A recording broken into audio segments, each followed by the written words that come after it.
एक बार दोनों हाथ उठा के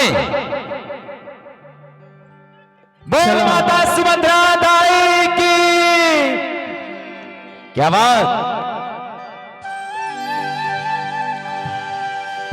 ए तोरे पहली बंधन लगावो मैं तोला मनावो, और पहली सुमति लगावो मैं तोला मनावो।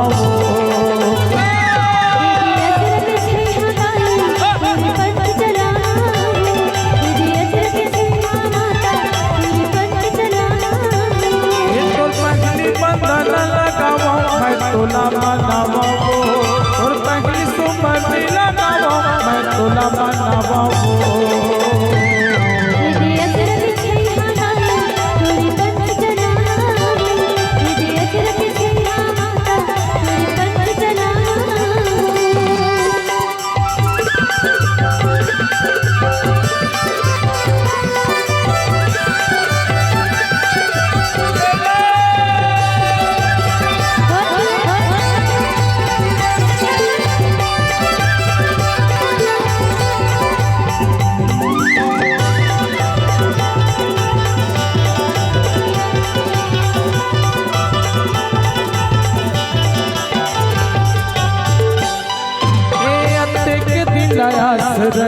तोर चरण लगाए पर माता वो दाई मोर तो तरस लगाए पर।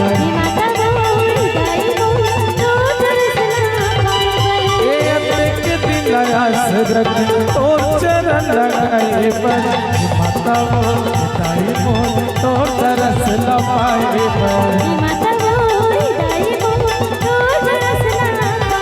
तोर बेटा मैं बिरु दाई मोर कोई निहार देवो, तोर बेटा मैं दियो माता मोर कोई निहार देवो।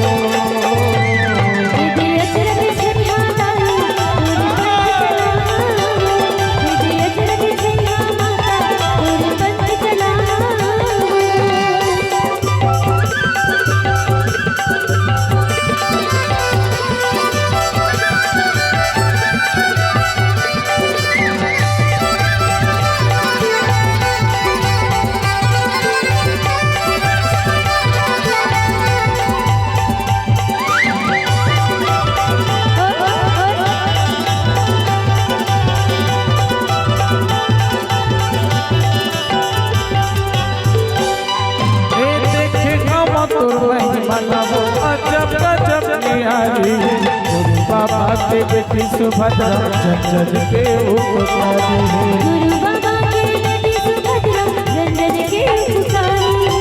सुने हम तुर महिमा लबो अजब गजब निहारी, हसी बाबा के बेटी सुभद्रा जन के उपकारी।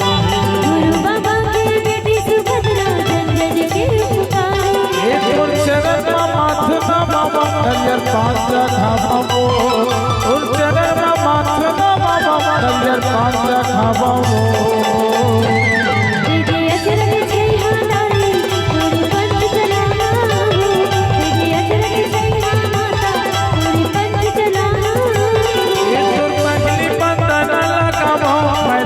मनावा दाई मोर, और पगली सुमति लगावा मैं तोला मनावा।